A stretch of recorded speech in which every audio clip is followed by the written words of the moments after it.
What pros we are. Hello, everybody. Hello, Michael folks. here. Rupert here. Good to see you.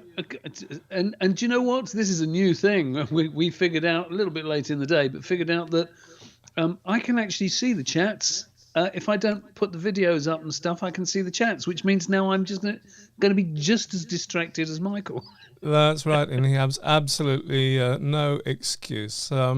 Welcome, folks. Welcome to the 10th Prehistory Guys live. We're really looking forward to answering all your questions. I think there's 10 that have come up, and I see a few of you who have asked questions are present tonight. So, yeah, look, I hope you're looking forward to hearing your questions answered. What news upon the Rialto, Rupert? What on earth have we been up to? So much. We are busy boys, as you know, but so much going on at the moment. Obviously, Michael, some of you will have seen, especially those of you who had a little preview on Patreon, but Michael's been zipping around and camping out and filming odds and sods to show you in the coming weeks. I'm writing and researching all the time. We're preparing stuff for a video that we're going to be making, for a film that we're going to be making for Callanish will be opening a new visitor centre in due course, and they've asked us to make a film to go along with that. So research on that as well. The book that's bubbling along in the background, that's all coming along. It's non-stop. My reading list is trees deep. Yeah. I was going to say later, being a prehistory guy is no longer a spare time occupation. It's not. It's not. It is a full-time job. And we're not complaining. No. So all systems go. Let us know if there's any issues with sound or echo and stuff like that. So anybody new to the channel, good to see you. Let us know who you are, where you are. I see a lot of our friends from Patreon here, obviously. And keep telling us where you're from. You know, one day, these things will settle into our minds. I mean, for instance, didn't know Jay, the Doors of Perception, will be answering your question later, is from Lancashire. Got to say hello to Michael Darby. He's in Australia. Oh, sweet. Yeah.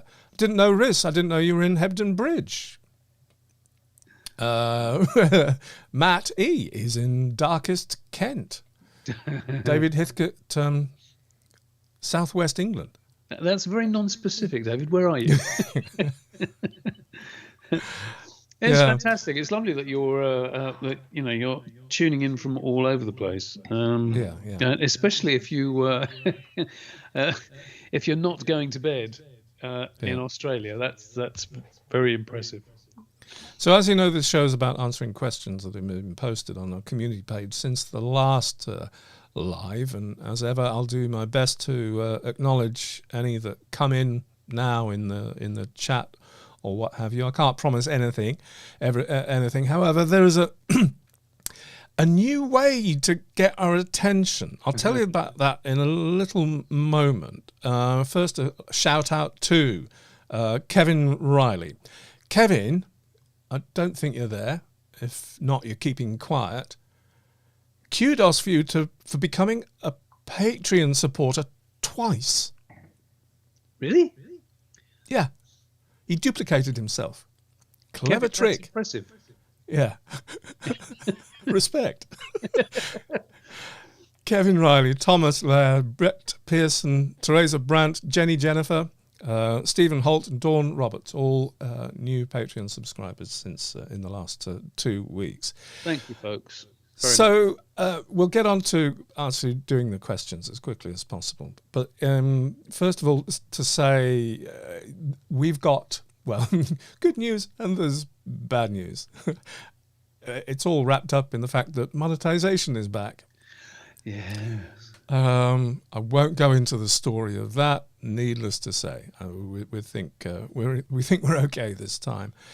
No one likes ads. As I said, being the prehistory guys is not a spare time occupation anymore, and we still need to pay the bills and eat from time to time. So you will have noticed that ads have reappeared on most of our content, I think, on the channel. I mean, we tried to be discretionary and make sure it doesn't intrude and all those things. If you've got any complaints about odd ads popping up in the wrong place or etc., we keep it to a minimum, though. You know, keep it to a minimum. And of course, you know, we're as most of you folks here with us tonight know, we're funded through Patreon as well. But you know what? If enough of our 21,818 YouTube subscribers became Patreon supporters as well, we'd be very happy to take the ads off our content. Yeah. So, you know, as you know, for anybody that isn't all ready there, or hasn't already subscribed or isn't a Patreon member, just hit that button and maybe even take a look at you know, joining us on Patreon. But that's not the point. That's not what I was saying. Tonight, and I can't see it on, I can see the chat window, but I can't see it on mine. So you'll have to report back to me and tell me if I'm making this up. We can now run these live shows with YouTube super chats going, which means that, and not expecting you folk, because a lot of you are already, as I said, already subscribed. It's people. We have had from time to time requests from people who said, we'd love to give you some money, love to show our appreciation, but we don't want to commit to the monthly thing of Patreon as a way to give one-off donations. But tonight, there is, for the first time, if you look down the bottom of the chat screen, you'll be able to see a little $sign. You should be able to see a little $sign has appeared. You click on that, and anybody who wants to will be shown how to send us any amount of cash you like. So when you do that, apart from showing appreciation, you can attach a comment or an animated sticker, apparently. And that comment will show up in bright colours. And I'm told the more the amount given, the brighter the colours are in the chat. And we'll be able to see that, single it out, and maybe give a shout out, maybe answer any associated question or whatever. Michael, we've got some messages coming up saying that we're not visible. Some people are not seeing us at all. In fact, Sibyllus has commented, "Have we started?" No moving image there. Seriously? Yes. So obviously some people are getting it and others not, because people are commenting. But how strange. That is very, very odd indeed. Mm. I think that must be local issues. All systems go here. Yeah.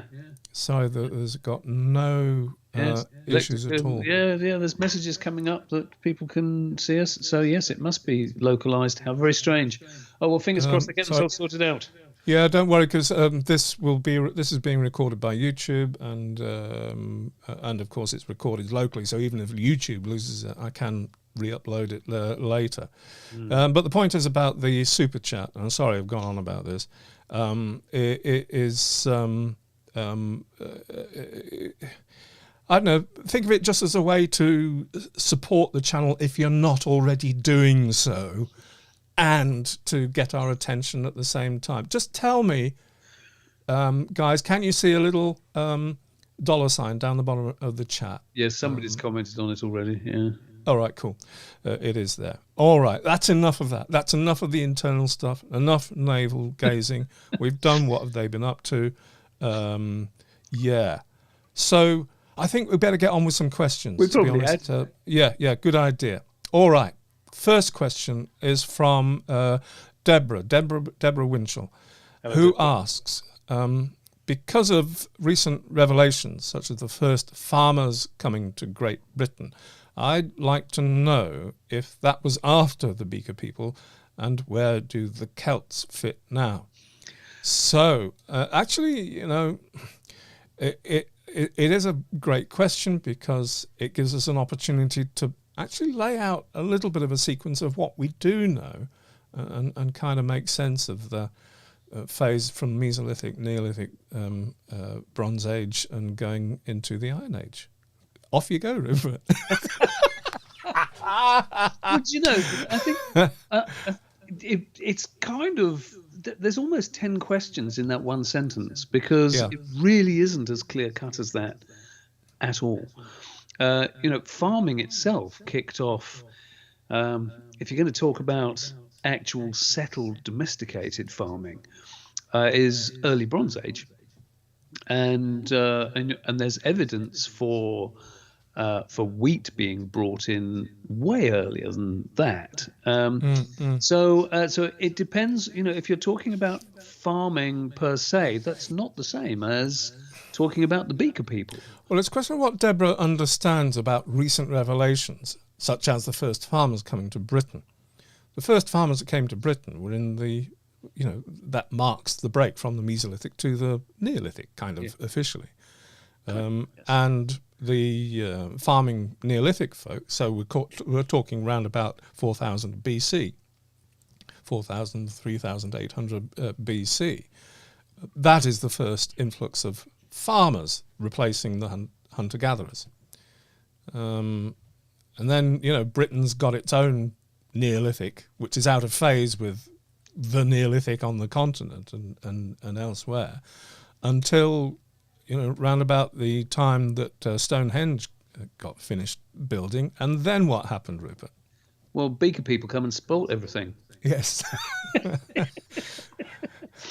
Yeah, the Beaker culture coming in from the continent, it literally, over a comparatively short period of time, replaced the entire gene pool of the people of what is now Britain. And we still, to this day, don't really understand exactly how that happened and what that process actually was. But we do know that it happened remarkably quickly.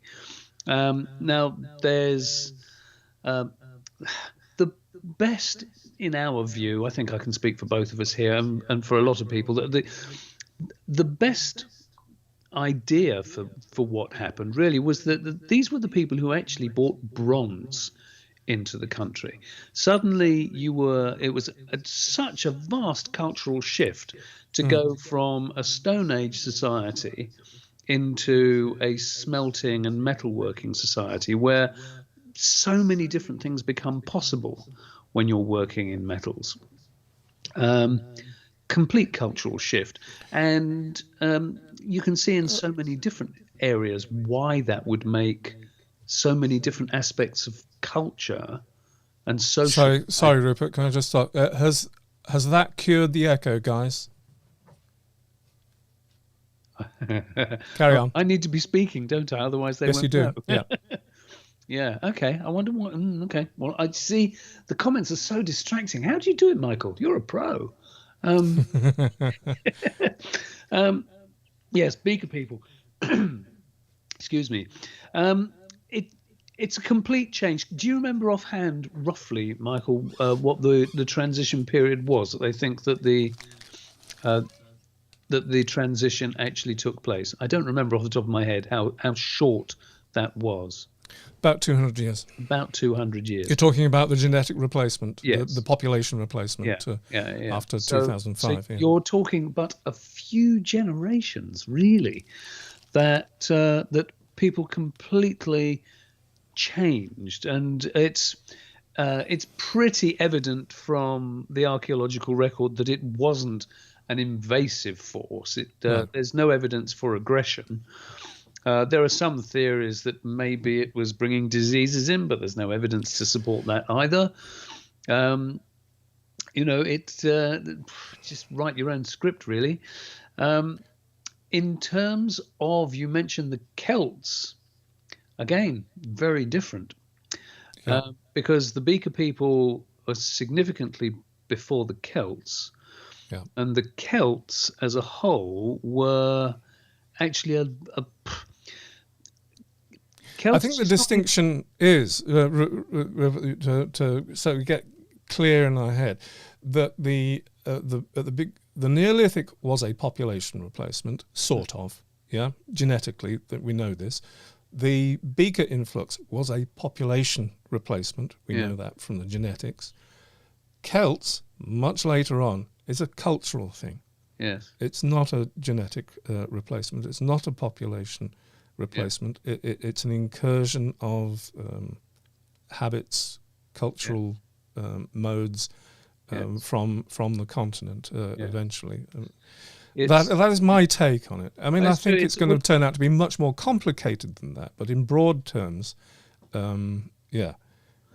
Well, I mean, there are 6 remaining Celtic languages today. Back at the height of it, so before the Romans really didn't do the Celts a lot of good, the Celtic tribes came all the way from Anatolia right the way through into Western Europe, and I really don't remember how many tribes there were, different Celtic tribes, but it was lots. But it was this shared cultural.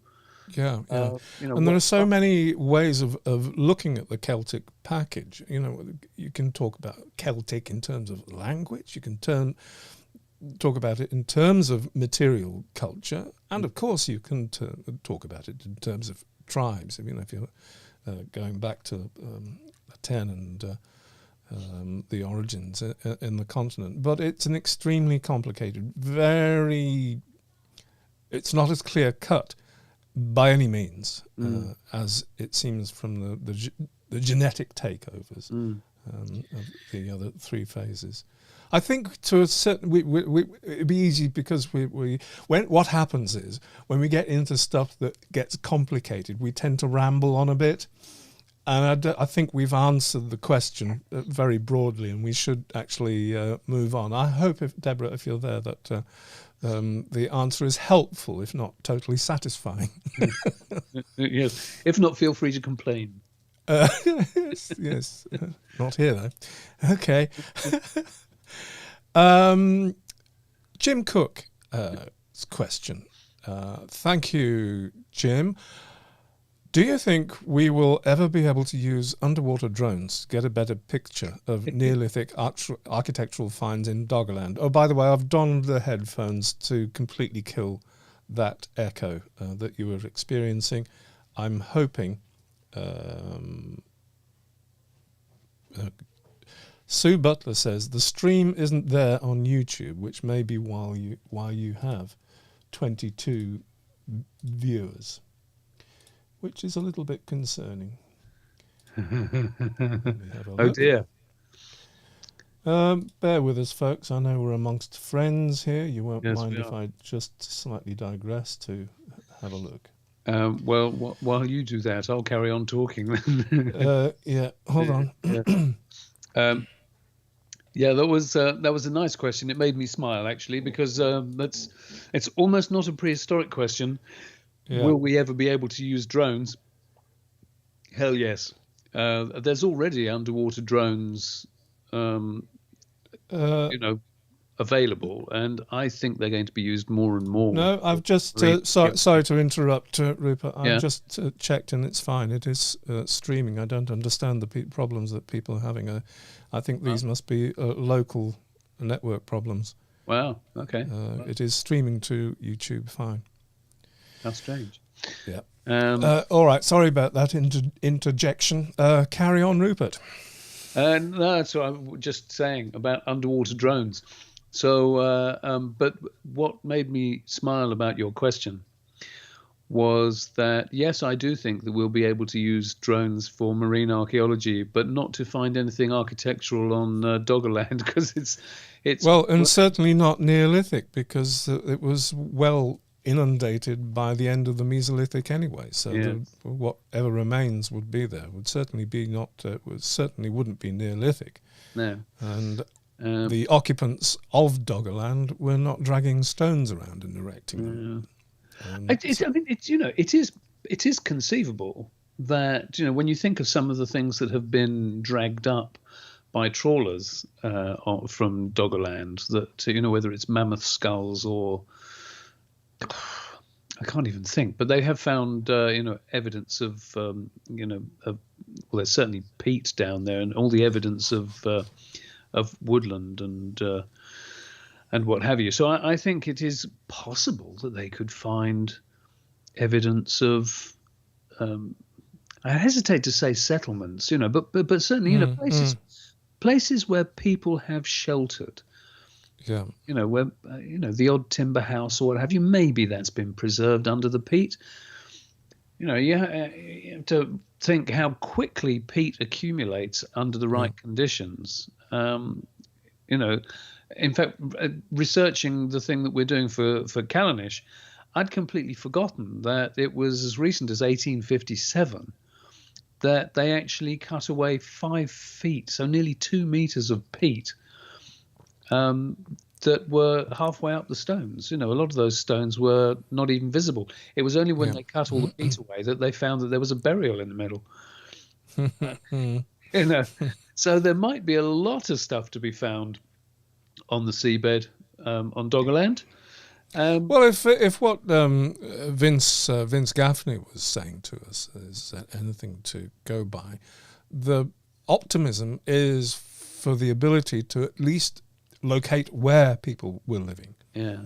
And simply by looking at the scans, of the riverbeds and all that kind of thing, and being able to put probes down, identify where people may have been living, put probes down, and extract the seabed DNA. Yes, that's exciting. And other stuff. So watch that space, but I wouldn't hold your breath about anything architectural because even on land, from the time that Doggerland was exposed, there's scant remains. The numbers of Mesolithic timber buildings that have been found on land, you can count on one hand. Pretty much. So the chances of finding them underwater, a bit slim is my guess, but then what do I know? Except that, whilst it's a bit harder to actually find them, there's probably more of them. Because on dry land, we've built on top of them. And,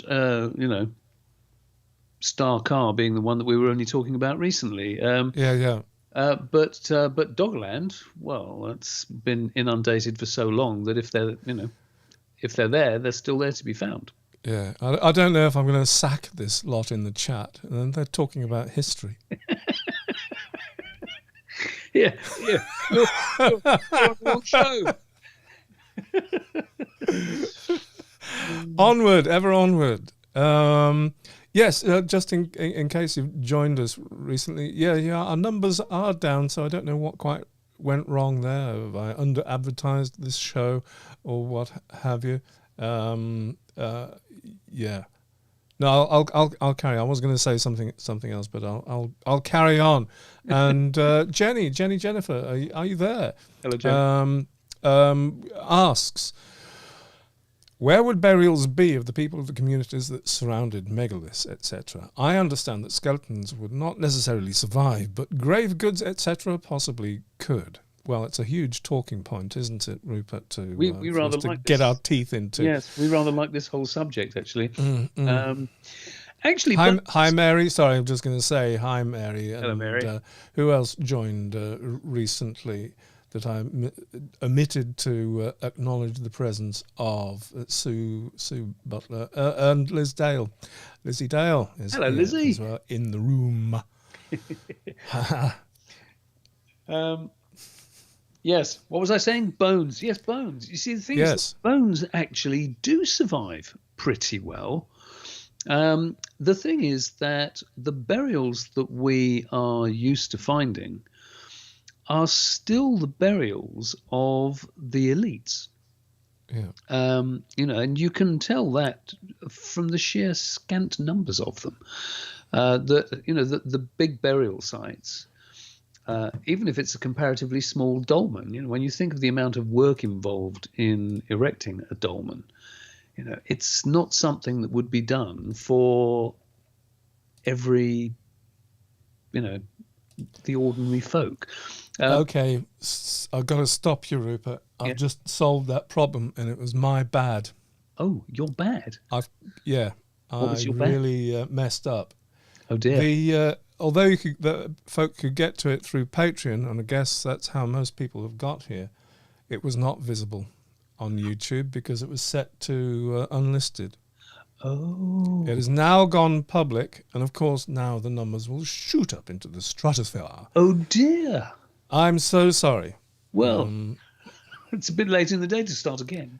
Yes, it is. Yes, it is. Well, I learnt that. I thought I was being clever setting it to unlisted before time, and then I forgot to list it. Hey, never mind. Too many distractions. I'm seeing all the chats going up, and I can't read them all.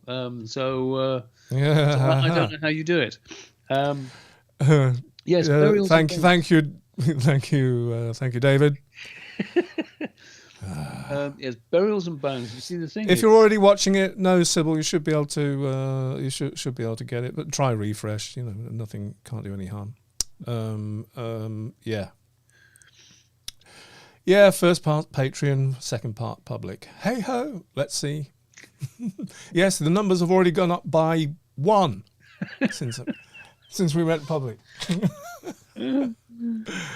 Excellent. Hey. Sorry, Rupert. That's all right. This is going to be a great one to watch back. It's one of those days, isn't it? Never mind. Burials and bones. Not just bones. The thing is that what we do know from history is that ordinary folks were cremated a lot of the time, and their bones were very, very often just like collecting ash from our cremations these days, that people scattered them. And what happened a lot, we are led to believe, is that people's ashes were put into the soil. They were worked into the soil. And maybe for our prehistoric ancestors, it was another way of, if you're growing crops and you've worked your ancestors' ashes into the soils, then maybe you're ingesting the spirits of your ancestors as well. Don't know. But generally speaking, I think we have to work on the basis that it was the elite who were buried in the tombs, and it was the ordinary folks who were cremated and then ashes worked into the soil. Yeah. Burial is not an honour available to everyone. No. Ethnographically speaking, it's hard to think of tribes or populations that do have, in prehistory, any measure of burial, unless it is of the kings and queens, the elites and the special folk to whom the rest of us have some kind of fealty. And there is there are echoes also in the fact of burial, of a kind of giving them a godlike presence, of the importance of remaining in contact with these people, especially as we know in the Neolithic, the bones would be moved about and taken out and put back in. So they must have had a sort of godlike presence for ordinary folk. Well, when you think that there are any number of burial sites that you could mention, but the highest numbers, unless you go to some of the extremes, and actually I'm thinking more down here than in Britain, that there's a site down here where it was the remains of hundreds of people were in this very big burial site. Generally speaking, the numbers would be 10, maybe 20, maybe 30. 30s, in the 30s is really high on the scale of the numbers of people found in burials. I mean, even you take something as big as Wayland Smithy, which is one of the larger long barrows, and it was 14 people, made up, the remains inside that long barrow. And also they were all, although the site itself was used over a longish period, the burials all took place within a tiny window of time. It's almost as if they could have been one family. One family, not even generations. It could have been one family who were all buried in there because, who knows why? We don't know. But, it does give you a very different perspective when you think that, in just talking about Wayland Smithy, the fact that a site that big must have been built by quite a sizable community. Yeah. Couldn't put a figure on that. But the point is that it's a sizable community and only 14 of them were buried in that barrow. Yeah. So hi Lachlan, greetings from Nigeria. So hello Lachlan, wow, fantastic. So there you go. That's all I'm saying, is that you can see from something, take one site like Wayland Smithy as an example, and you can see how it is a tiny percentage of the population who are actually being buried. Yeah. You see what I mean? That's all I'm saying, really. Yes. Yeah. So the question is, there wouldn't be burials of the people of the communities. So we're on a hiding to nothing, even looking for them. And they certainly, not many grave goods either surviving. No. All right. Actually, do you know what? It might be worth just mentioning here. Yeah. And we mentioned it in our last Patreon live, and we'll be mentioning it again in due course. But there was a recent discovery made where there was a flute found. I'm pretty sure it was Bronze Age. It was Bronze Age. It was a flute, and the flute is made from a human leg bone. And the thing is that what this, it's not the first time. There was another one found in Yorkshire some while back. But the point is that this was an item of, well, the thinking is that people actually treasured the bits and pieces of their ancestors, and particularly if we had excarnation, where bodies would be left to rot and then the bones would be moved around and used, that to have a flute in your possession that was your great-great-grandfather's, whatever. I must admit, I quite like that idea.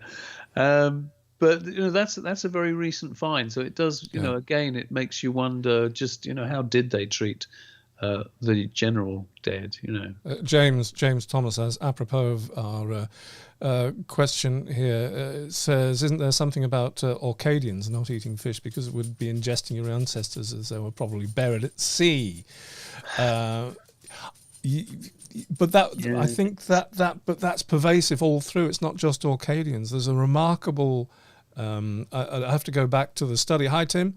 I'd have to go back and look at studies of the diet, and we both must to get this clear. But the implication is that nobody was eating fish. It's not just the Orcadians. I don't think it's going to be clear at all. No, because there are various places where the middens show a hell of a lot of seafood remains. Now, if you're going to separate out fish and seafood, I think it's quite possible that another one of those reasons is that you're talking about Orcadians. You must also bear in mind, I think, that up at Skara Brae, they had a very sophisticated sewage system 3,000 years before the Romans. And the people who live on Orkney, Michael. Orcadians, yes, Orkney folks. And it could be that, when for example, that mackerel, the most delicious creature, and yet they are the dustbins of the sea. They will eat human effluent without batting an eyelid if they had any. So it's possible that the folks would see, their waste going out to sea and seeing the fish eating it and thinking, do you know what? They will pass on that. Maybe. It's possible. Maybe. It's possible. Maybe. I had mackerel pate for lunch. Fresh barbecued mackerel, there's nothing like it. Look, guys, if you've just joined us and are a little bit confused, Tim says, what's occurring? I don't know if that's because you're confused. But the people could access the show through Patreon, but because I'd set the show to unlisted, I'm afraid we only got to be live on YouTube a few minutes ago. Since when our numbers have doubled. Yes. Woohoo! Thank you, folks. Woohoo. I'm just being distracted by comments again. It's don't be. We're going to go to the next question, and it's from Richard Hall. Are you out there, Richard? Why is Wayland Smithy so named? More specifically, why is a Neolithic chambered long barrow in Oxfordshire named after a character from Norse mythology? Yeah. I can't think of any other example of such odd naming. I don't think we should spend too long on this, Rupert, but let us answer the question about it only a couple of weeks directly ago, as we can.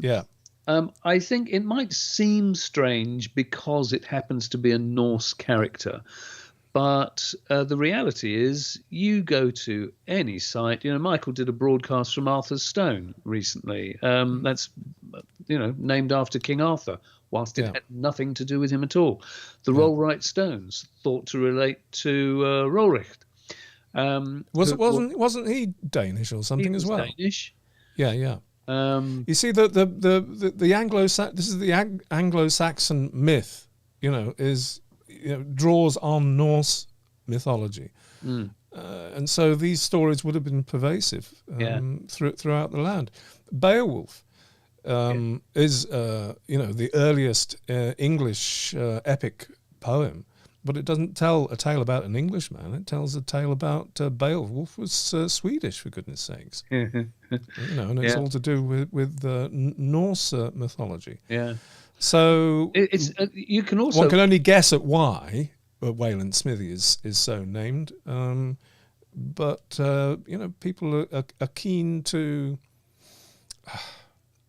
attach stories to places. I was saying to you earlier, Rupert, if you as a person can successfully attach a story to a place, it gives you kudos as well. And it also helps establish and affirms that place in the public psyche. Oh my goodness, Mary! Thank you so much. Well, that is amazing. Don't know what to say, really. Bless you. Do you know what I will say? Something that this question just had us mentally bouncing around the British Isles and thinking about different sites on that basis. And something that came to mind earlier was that if you go to the Isle of Man, that has a really rich Norse heritage. So you've got King Orry's grave and all sorts of evocative sites there that we know that there was a very active trade between the Isle of Man and mainland Britain.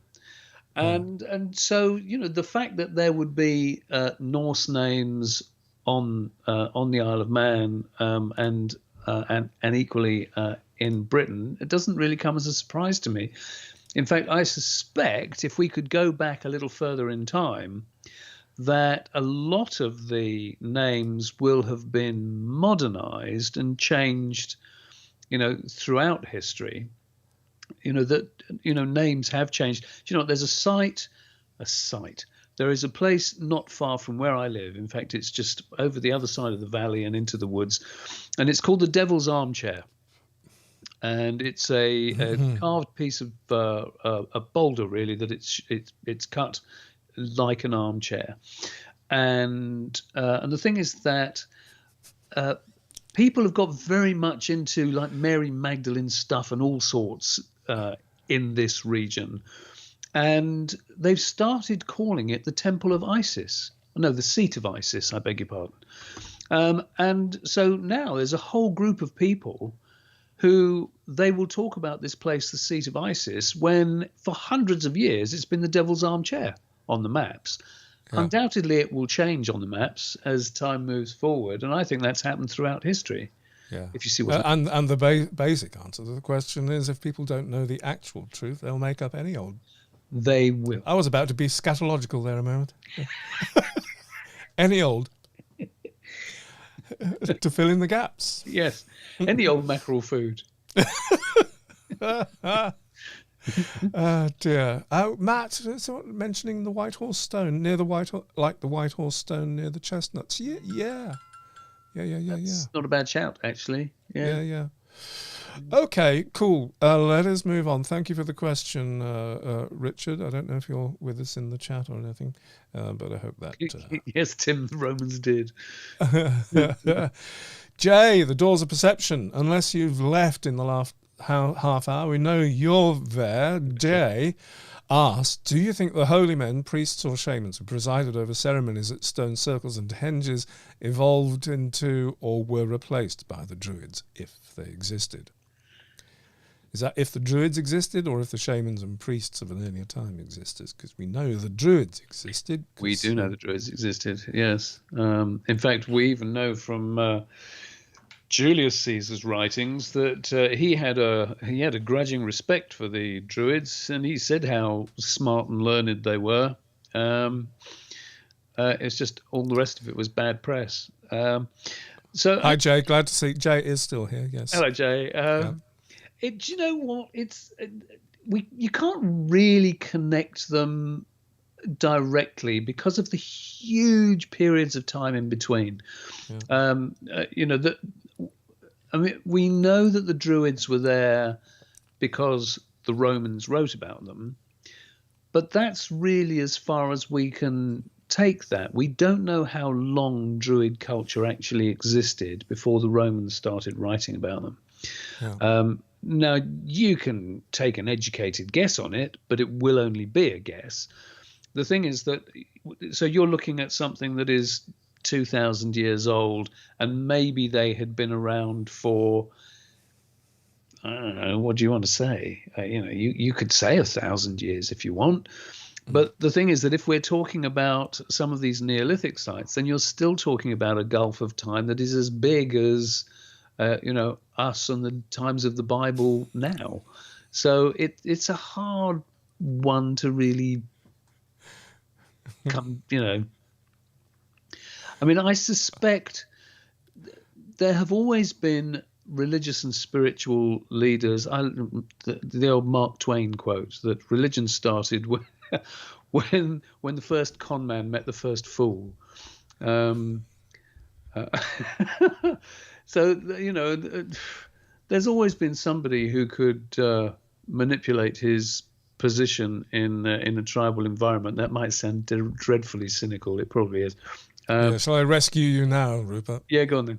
Yeah, okay. No, the thing for me is that what nails it for me is that skews, in my view, over to it being that they are not the priests and shamans were not the people that evolved into or were replaced by the Druids. Is that if we're talking about stone circles, the other thing is we're supposing here that stone circles were used for ceremonies, and hinges were used for ceremonies. It's we don't know that. It's our surmise. But even so, what nails it for me is the fact that, as we were talking about earlier, the Neolithic to Bronze Age changeover, into the Chalcolithic and the Bronze Age, etc. The coming of the Beaker people, that was, as we've said, a population replacement that happened over that many years. But the real thing that nails it is the complete changeover in worldview, which is exemplified by the change from long barrows and communal burials, i.e. you got more people in the tomb at the same time, and zero or very little grave goods, over to round barrows, which were associated with the Beaker people, where we got single burials with grave goods. And that, to me, remarks an incredibly fundamental shift in cosmological worldview or cultural worldview. So if you had priests and shamans in the Neolithic, I doubt very much if that what they were up to was going to survive and shift over into the Beaker period, and therefore I think that line is therefore broken at least there. And then you've still got a lot of time for stuff to happen in the interim anyway. But that for me breaks it. Yeah, I think that's fair. Let's move on. Yep. Okay. Dorothy, I tell you what I'm going to do, because I'm aware of something and I wasn't aware of it. I'm looking at the time and it's 8:45, and I'm thinking we have a 10-year-old Caitlyn Simpkin, yes, who's 10 years old and is probably watching us, and I don't know what on earth time your bedtime is, and I don't want to be, patronising would be the word, wouldn't it? That is the word, yes. Yes. So, Caitlyn, if you're watching, very welcome to you. I know your dad's here. Of us put together, so absolutely. So I've just bumped Caitlyn's question up the column here. Excellent. So Caitlyn wants to know, where did the stones at Avebury come from? Some of them are very big, so they couldn't have come from far away. And you absolutely know what you're talking about, Caitlyn, because some of them are very big. Yes, indeed. Some of the biggest stones ever in a Neolithic monument. Have you seen the photograph that's in amongst our stuff? And it was. Oh, is she not here yet, Matt? She's coming. She's coming. As Matt says, it's a school night after all. That's true. Yes. We should say for the folks who don't know, Caitlyn is Matt's daughter. Yes. Or Lazzie McLandrover, as he occurs here. Yeah. Lazzie McLandrover is Matt Simpkin. Hello, Caitlyn. And his daughter is Caitlyn, who is watching. Thank you for joining us. And, and thank you for sending in the question as well. It's a good question. I was just saying before you arrived, that you might have seen the photograph that we put up. It's in amongst our stuff anyway, but it was put up as a call for questions some weeks back, and it's me and Michael standing in front of one of the stones at Avebury. Oh, yeah. Where Mike's holding a replica Neolithic bow. I'm holding a Bronze Age sword, and we're standing in front of one of the stones at the Cove at Avebury. It's just opposite the Red Lion pub, and that stone weighs about 100 tons. Mm-hmm. And has your son got a name, Matt, so we can say hello? Do you know what? It's nice to have the young smart folks amongst us. Yeah. But carrying on though, Caitlyn, the interesting thing is you're absolutely right that they didn't come far. So greetings to you, Austin. Welcome to you as Hello, well. Austin. Yeah. Thanks for coming. Sorry, carry on, Rupert. Just interesting thing that even though some of those stones are around, the smaller ones are tens of tons, and the biggest one, bearing in mind that many of the stones were torn down by religious folks some hundreds of years ago. and broken up. Some were broken up and used probably for farm walls or Lord knows what. But some of the biggest ones were broken up. So the biggest ones that we know about now are about 100 tons. So you can imagine how big some of the others were. And we know that they weren't just lying on the ground where they are now. They were brought from a mile or two away. Yeah, not far. Which is, whilst you say not far, I know. it's quite a long way to carry 100 tons of rock. How they did it, well, there's all sorts of ways they might have done it, but certainly they did want to show off, didn't they? Yeah. I don't know, Austin, has your dad got you sort of chained to the sofa watching these old people talk about rocks in the fields? Yeah, Tim's just asking if they're erratics. No, sarsen is local. It's local stone. But aren't the sources for the Avebury stones pretty much the same as the source for the Stonehenge sarsen? Now, Stonehenge sarsen is dressed, Avebury sarsen is not. Yes. I may be wrong. That's another one, guys. Who was complaining about the trouble with watching these videos is having to go off and do homework? Yeah. I think that whilst they might have come from the same place, the point is that the sites serve utterly different functions, and so the listening to what Tim Darville, all hail, what Tim Darville says about the Stonehenge as a calendar, that if that's an example of somewhere that needed the accuracy of placement, then the stones had to be dressed, because you can only have irregularity if stones aren't dressed. So I think it shows that Stonehenge, it was important for Stonehenge to be a site of accuracy, whereas the importance of Avebury was just ta-da! Yeah. I think James is right that the major source were the Marlborough Downs, up to 2 miles away. Scattered, but anybody that's been to Avebury will just have their jaw on the floor, thinking about that. Scattered from where, I don't know. I'd have to dig out the geological maps, but not really scattered. Yeah. I think, if you go down to any bedrock, bearing in mind, and I think it's an important point here, bearing in mind that across the Wiltshire plains, that they were digging that all the time for chalk. And so they would have been coming across bedrock in different, contexts that, they'd have been finding good building stuff all the time, just in, digging up chalk because they wanted to make good flint tools. West Woods, I think Sibylla has just mentioned West Woods, which is a source area for the source of the Stonehenge and stuff. Yeah. And I think, let me just, I'm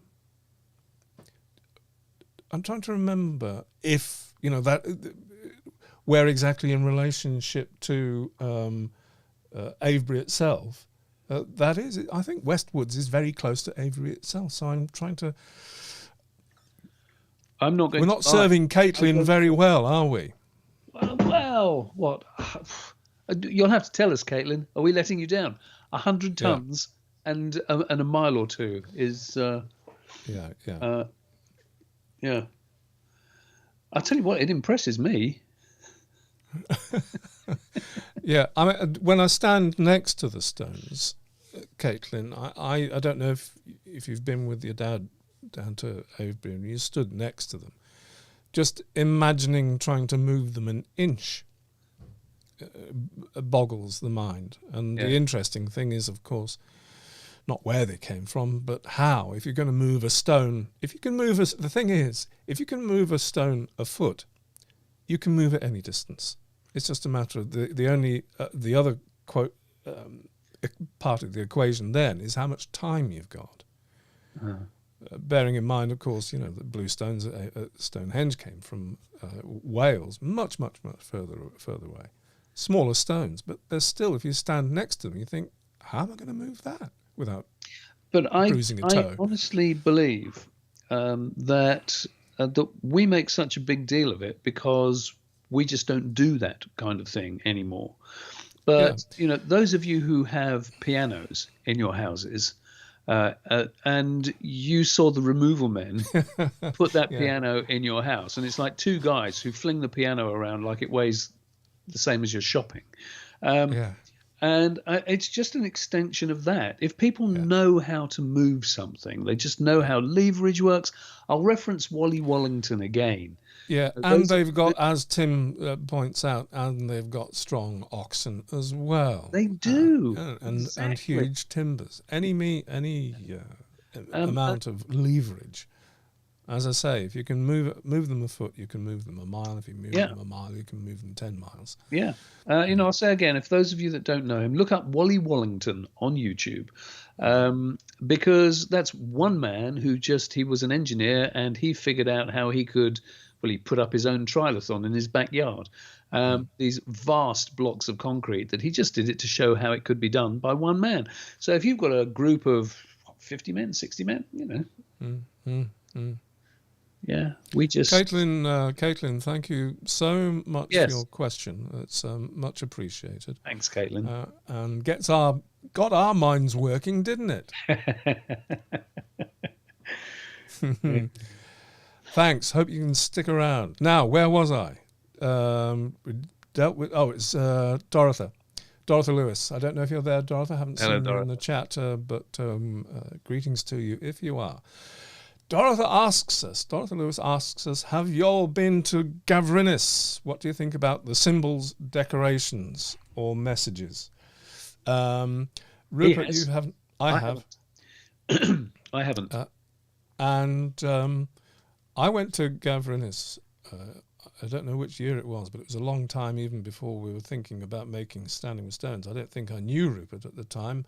And my children were still growing, so it was a little bit some time ago. They were kids. I would call them kids. I can't remember what age they were. And we did the tourist thing. We were on holiday. We did the tourist thing. Went across in the boat with the other tourists across to Gavrinis. And I remember being in the chamber in the tunnel there, but there were quite a few other people in there. The carvings are just absolutely astonishing and very striking, and they've left a striking memory with me. Yeah. But as to what they're about, I don't know. Isn't that fascinating that of all the things they could have carved out of the rock, they left the most enigmatic. It is almost as if they studiously avoided representing anything that we could decipher with any form of certainty. It's true, but don't you think, though? Gavrinis, it's in the Bay of Morbihan, in Brittany, just down the... northwestern France. Northwestern France, on the coast there. Yeah.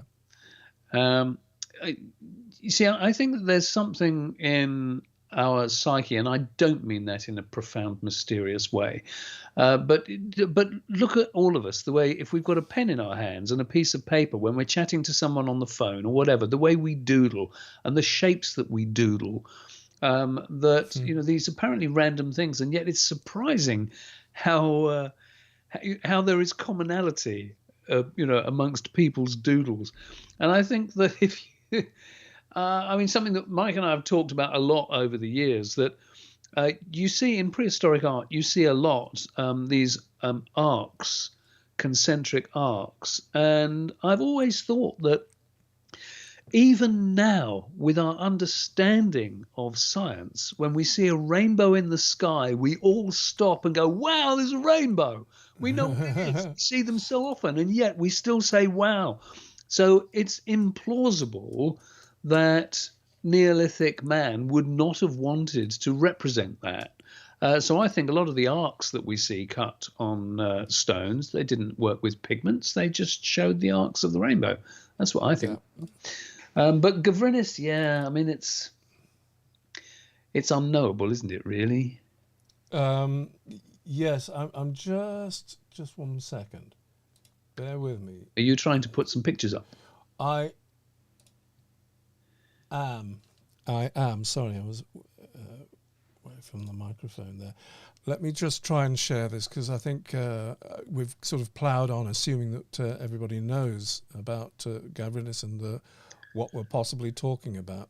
So there, I'm just sharing quickly my screen over there. That is the tunnel leading to the far chamber, and it seems almost every inch of rock inside is inscribed in this way. I can't think of anywhere else quite like it. Giant fingerprints. Yeah, that's a good one, man. Yeah. I'm sorry I didn't think earlier to bring up a better picture for you.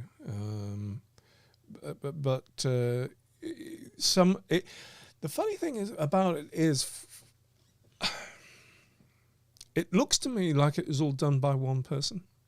The consistency of style all through the chamber speaks to the work of one hand, of one man, of one mind. There's a unification about it that speaks to that, for me, anyway. Do you know what? I actually agree with you, but it makes me wonder.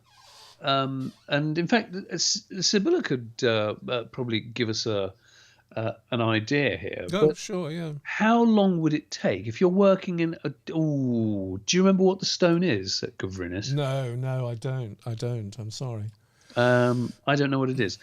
But, how long would it take one person to carve all that? I suspect for a proficient stone worker, it's not implausible. I mean, it might be a lifetime's work, but it's not implausible. Yeah, sure. But equally, is it possible that, the same as we have today, you had the artist in the group, the designer in the group, who actually just, they made a mud surface, and he said, I want it like that. And so off a team of them go to make manifest what he said he wanted, maybe. Yeah. Just for a bit of context, I just wanted to... sorry, I lost the plot here. I should have got this... that's good. Now, Sibylla has just answered there. If you know what you're doing and it's not igneous rock, you can do somewhere from 2 to 6 square meters in a day. That's immense. So basically, someone knocked that out on he was on holiday. Okay. Yeah. Wow. That really does help give a bit of perspective, doesn't it? You or I setting off to do that, and how many times would we stop and start? But it's having the tools for the job, isn't it? And knowing how to use them. Sure. Well, Sibylla, we'll have to take your word for it. Mesmerizing work and very pleasant to do. What was the lifespan of a man in those days, Lachlan? Lachlan asks, to be able to do that. I presume, you're talking in relationship to how much time it would take a person. The fact is, we don't really know. We do know that old people don't tip up in burials very often. But they do every now and again. Certainly some of the recent excavations in Ireland, there have been people in their 70s. But, even if you say that an average is people are certainly living long enough to have families. If we presumed 30s, 40s, that's long enough to get good at something.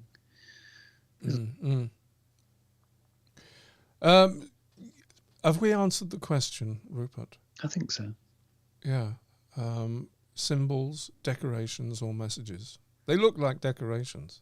They look if they're messages, then people haven't really, if their messages is there's a failure there to give us a clue. Yeah. If they are messages, that's very, very poor communication. Yeah. Yeah, I think it's art. But art related to a worldview, I think. There's a kind of, like you say, maybe I'll go back to the continuity of idea. Yes, doodling. It is. There is that. I mean, I'm not being sarcastic when I say, just look at the different types of wallpaper that we still put on our walls today. And sometimes you go into somebody's house and you think, what were you thinking? That it's just random abstract stuff, that it's just patterns. I think we just like patterns. Observational art, says Michael, maybe. Let us move along. Let us now... Oh, Sibylla, we know you're there. We do know. Oh, yes, Sibylla, good question. Yeah. Sibylla asked, why is so little attention paid to the transitions and overlaps between stages of cultural development? I'm not sure the premise of your question is quite right.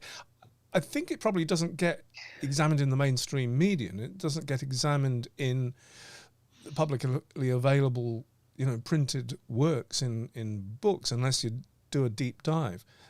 If you look at what archaeologists themselves tend to focus on and look for and write copious papers upon, I think they really do pay quite a lot of attention to the transitions and overlaps.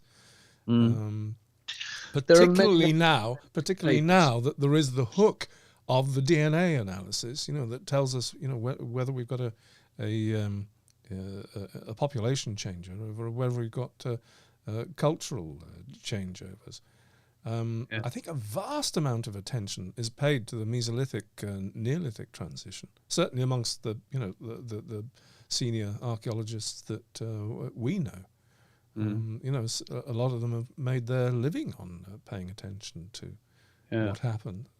It is that thing, though, isn't it? That and with no disrespect to anybody in their various professions, but when the not just the media, but if you're writing a popular science book, so something that just people generally will want to pick up and read about prehistory. Yeah, then can I just? I'm just going to arrest that a moment, because there was more to Sibylla's question. I don't want to do her question justice, because I just truncated it so it could fit on the screen here.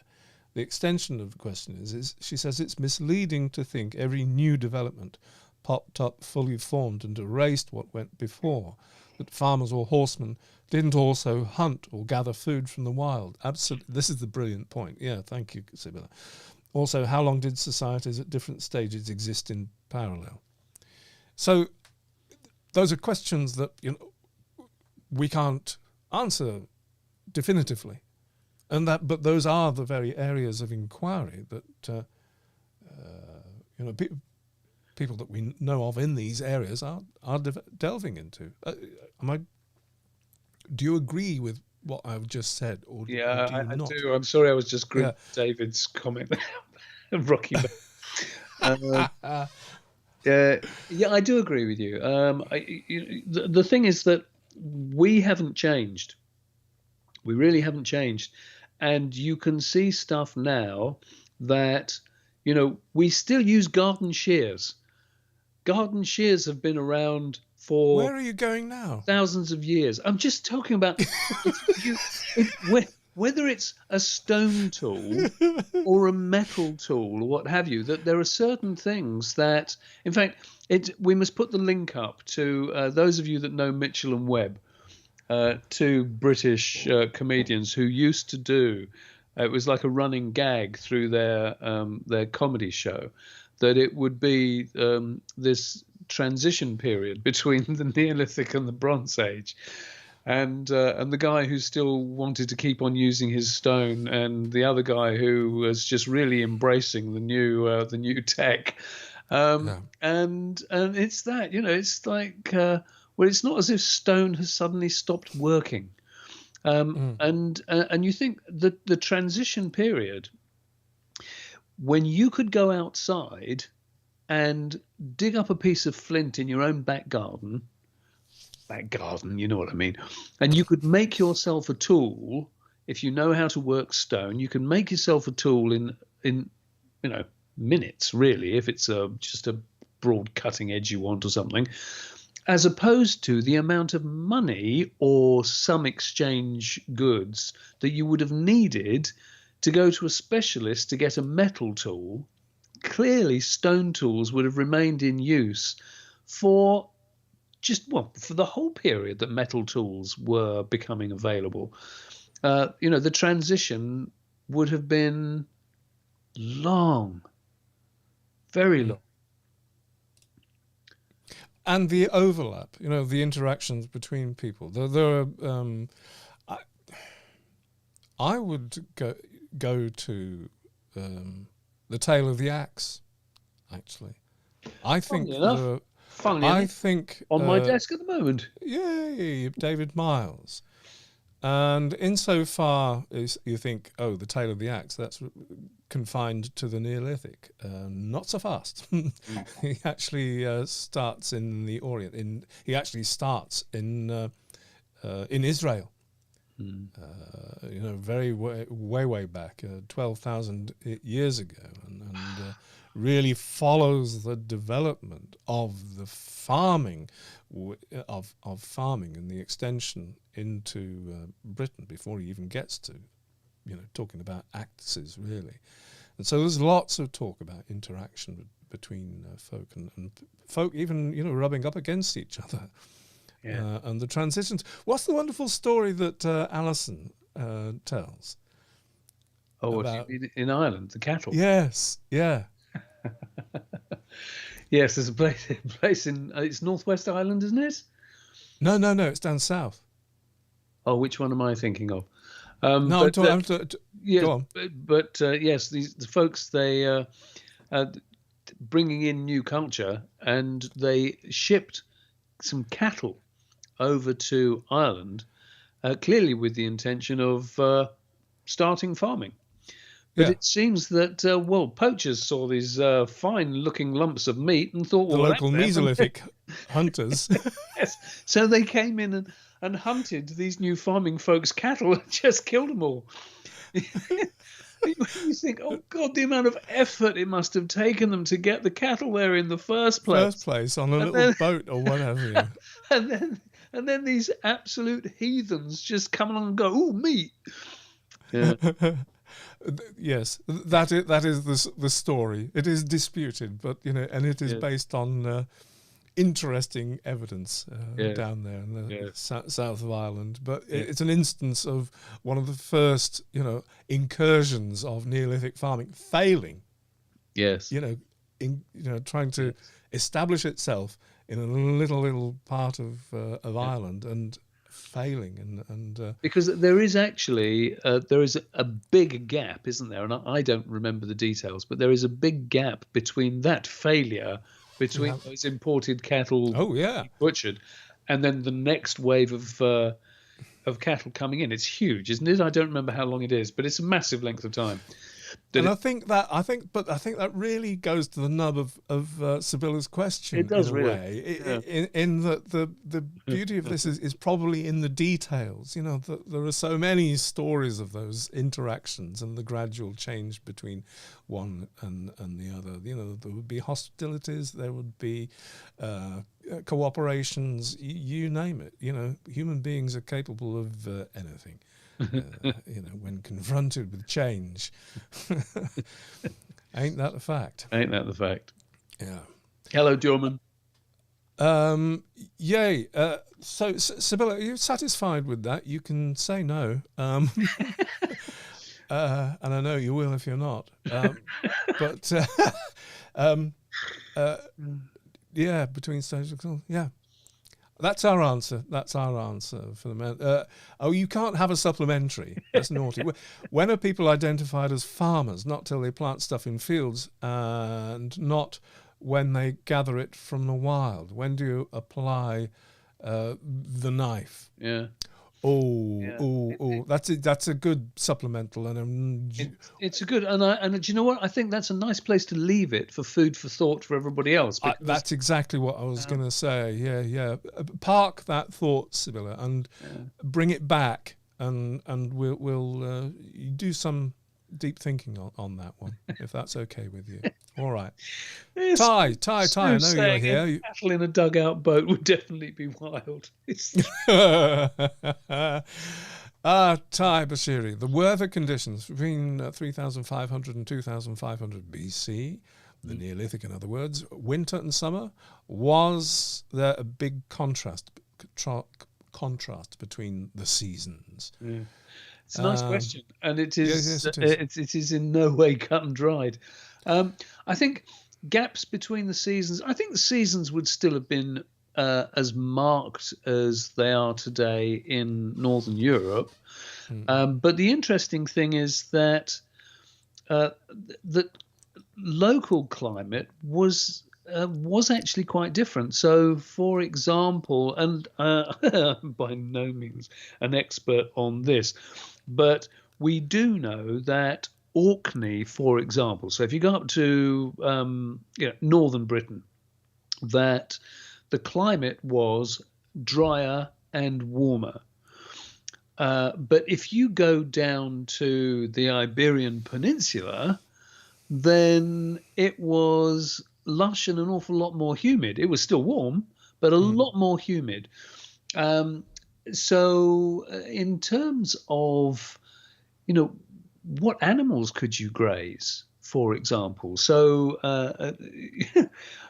so cattle actually would have done quite well down south, going back a long time to, as you creep closer into, or down the timeline, so into the Bronze Age, where things were becoming a lot more dry in the Iberian Peninsula. It's only good for sheep and goats, and you just can't graze cattle there at all. So it's a complicated mix, really, of how things changed. When did we start taking cattle up to Orkney? You're asking me? Yeah, I don't remember. But we do know that Bronze Age. I wonder if the Orkney Vole could tell us anything. The Orkney Vole. Yeah. Sorry for the digression. The Orkney Vole. Google the Orkney Vole. It is crucial to understanding time periods on Orkney. I can't remember exactly why, but I think it's because it's known where it existed on the continent. Yes. And then it suddenly pops up on Orkney. It was an imported species, in other words. Yeah. And, so it's useful. The Orkney Vole is very useful for dating. Sorry, it's nothing to do with the question at all. Probably nothing to do. But I thought I'd mention the Orkney Vole. Yes. And rude not to.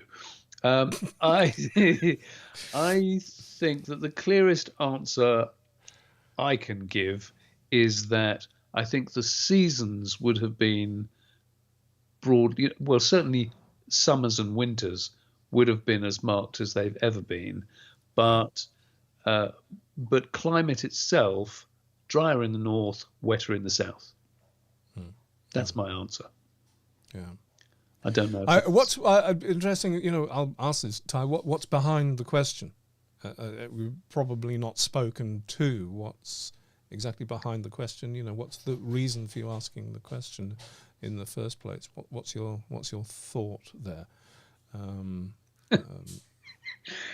Sorry, I'm just seeing some of the comments. Oh heck, what have we got now? Have they gone off on one? No, it's just Sibylla worrying if she's getting a reputation. Oh goodness! Jorman saying he's got a wooden mallet. I have no idea what that's about, but oh dear. Okay, so we've answered Caitlyn. If you're still there, Caitlyn, thank you for being with. Last question. Philip V, or is it Philip V? Philip V. It's got to be Philip V, surely. Of course it has. says, hello, is it possible to date the erection of a stone? And how do you know if any remains around it that are dateable are related to that event? Yeah, that's a lovely question. Thank you, Sibylla. Well, only in very special circumstances. You can date a stone if it's fallen over a lot easier. Yes, you can. Because then it can, you can date the falling over of a stone, but dating when it got put in its hole. I think the thing is there are all sorts of different techniques, and one of the things that you can do to take any soil sample is how they take core samples. You got a long tube of metal. Or it might be a short tube that's on the end of a very long arm that you push down into the soil and then screw it round and pull the plug out and. You mean an auger? I do mean an auger. Yes. I was avoiding jargon. And the thing is that you can push an auger. Thank you. At an angle underneath a stone, so that you're not actually doing anything risky with the stone's integrity, and you can take out a sample from directly underneath the stone, and you can see what's in there. If you as Michael said, if a stone has fallen over, then that's much easier, because then what you can do is find the bottom of the socket. And good soil analysis. It's I was going to say it's easy to do that. It's not easy to do that, but for an expert, it's comparatively straightforward. It's just it's a piece of work. But they will excavate the socket, so they will find exactly how the stone was placed in the ground, to what depth, and then they will take samples from that depth, where they will extract things like pollen grains, that sort of thing. Now, if you can pull out pollen grains, then you know that they will have come from the season, at least of the year, that the stone was put on top of them. Okay. So that's a good way to date the erection of a stone. Apart from that, I mean, sometimes stones were put on top of. There were offerings put underneath stones. That's happened. That's a very rare occurrence. Rare, but it's nevertheless it's a thing. Well, obviously, you could date that quite easily. I think pollen grains are a go-to thing, but any organic. But here's the thing. I mean, we've made a sort of simple scenario. You drill down under the stone, you get some stuff out, and you date it like that. But that hardly ever happens. We don't have dates for stone circles circulating about. No. That have come from being able to do that. And I'm not sure how you date from. Can't get absolute. You can get the season from the pollen. You can't get the absolute date from the pollen, unless it's been. How do you mean? With the accuracy available with carbon-14, where depending on how recent we're going, and because if we're talking about, say, 5,000 years, well, C14, if you're only going back 5,000 years, you can be pretty damned accurate. You can be accurate to oh Lord, I should think you could be accurate to under 10 years now. In fact, I would think probably less than that. I'm confused. All right, settle this for me then. That the date of seeds or whatever at a given depth don't give you a date of when something could be put on top of it. The two are separate. You can only date something if something has been introduced into the hole. Is lying in the hole on that surface. No, if you've got if you can take, say, a leaf. Yeah. Out from so the remains of a leaf under that. But the leaf was already there. We're talking about We're talking about something that's, if it's underneath the stone, it's not been disturbed in the digging of the hole, so it gives you no date at all. No, if you dig down into a hole, and you find the remains of a leaf at the bottom of the socket, then the stone was put on top of the leaf. Oh, yeah, if you got that, yes, of course. Okay. So if you've dug down the socket and you found the remains of a leaf, well, you know that even if the leaf was not from that season, because we've all got leaves knocking around that might be more than a year old. Yeah.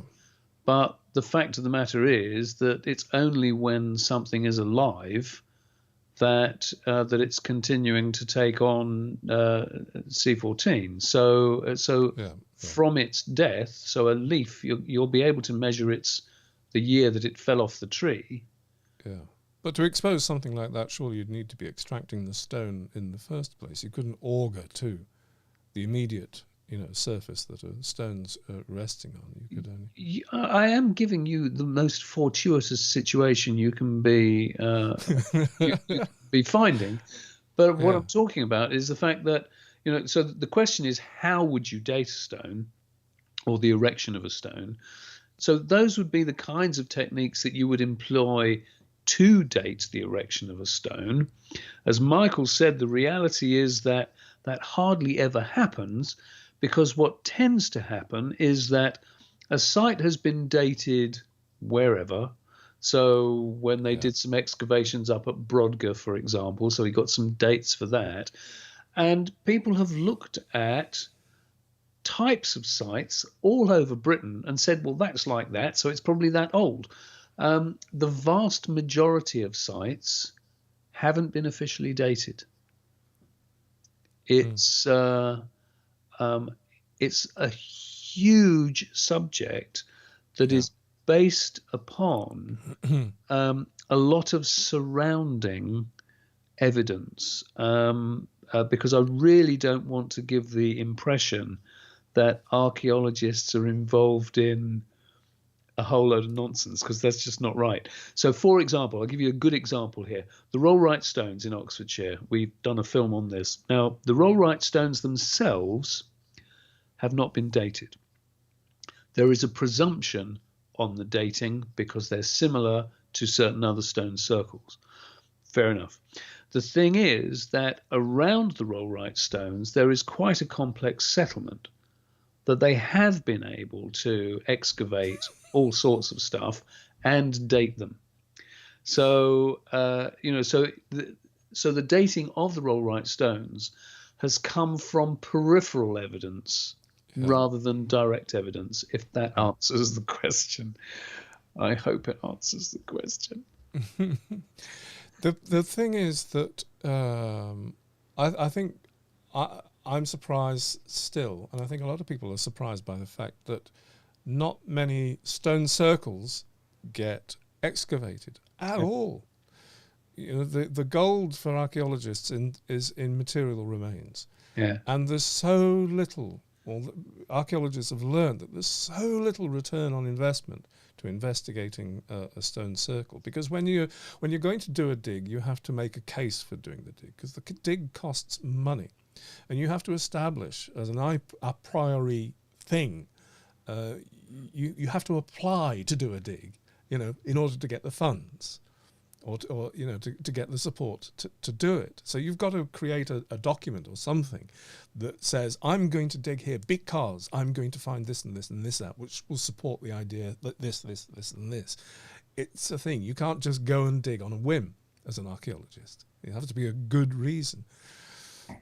And stone circles don't provide that reason, because historically there just hasn't been that much that's been found around them. But that's such a good and important point, though, that stone circles are not where people lived. No, yeah. So what are you expecting to find? And that's why people don't excavate there. Yeah. Oh, man. Yes, we're back to that interesting excavation problem. I tell you what, though, have we answered that? I think in many sorts of ways we have. It's a difficult one. I'd also do what's the name of the stone circle that was recently rediscovered that is near the Hurlers, not the Hurlers, Greyweathers on Dartmoor. Oh, is that Sitterford? Sitterford Stone Circle. More homework. Google Sitterford, that's with 2 T's, Stone Circle on Dartmoor. Because, Philip, I think you get really well acquainted with a lot of the problems to do with dating of stone circles. If you find the stuff on how they were trying to use Sitterfords as a dating mechanism, as it were, for megalithic sites on Dartmoor generally. It seems that the Sitterford site pushes dates for Dartmoor back a little way, but there's a whole thing I remember in a paper. It's available online, otherwise I wouldn't be saying this. Looking at how they examined the turf underneath the stones, which were fallen, and the post and the cavities, the holes in which the stones were first erected, and it just illustrates the difficulty of doing so.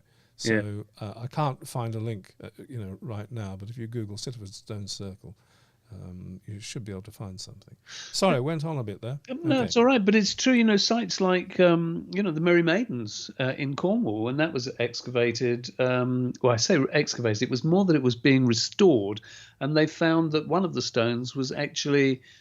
It had been put back up, but they found that when it had been put back up, it was put up the wrong way around. It wasn't put back in the same way as it had been. It was originally constructed.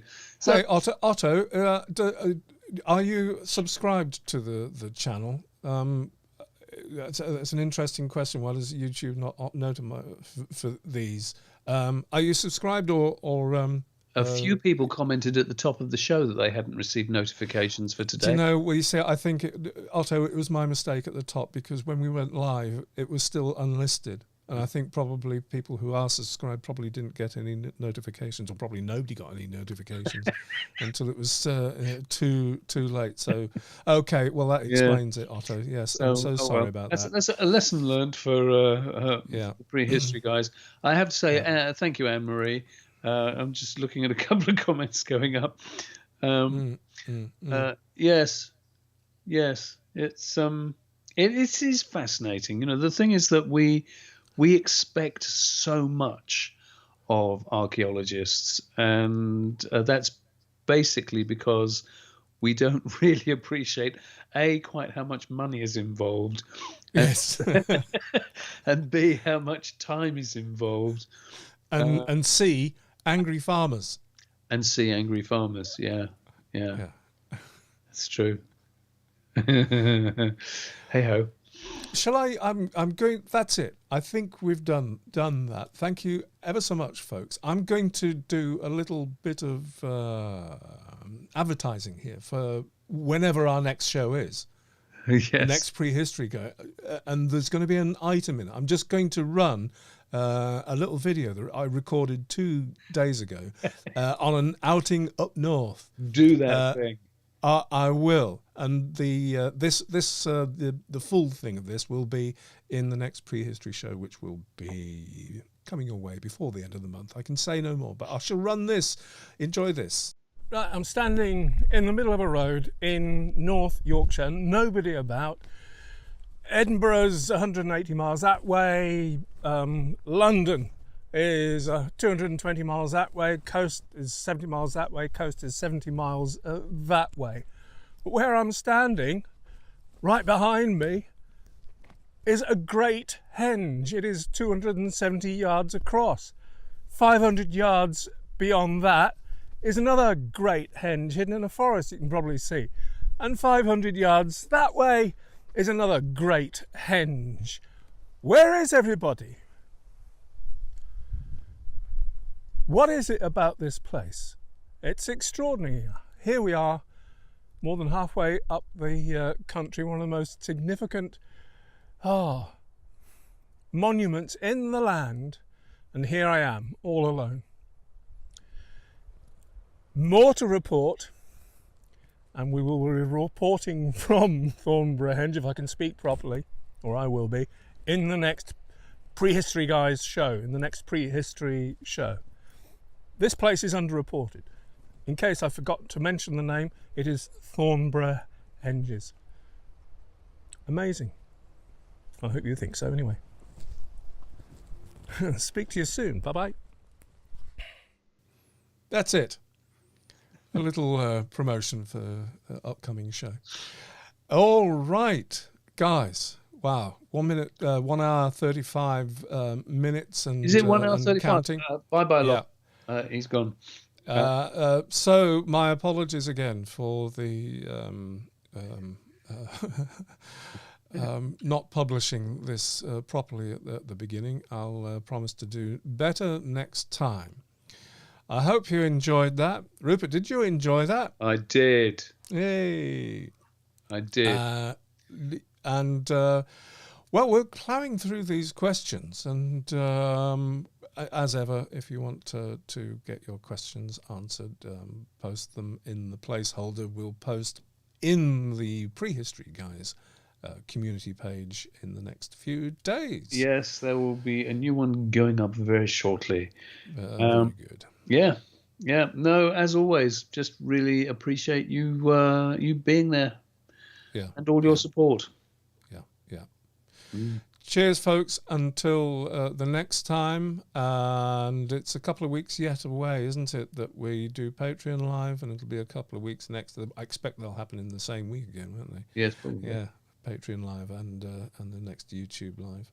Yeah. So in the meantime, ta-ra for all. Take care, stay well, and we'll see you soon. Bye-bye. Take care, folks. See ya. Bye.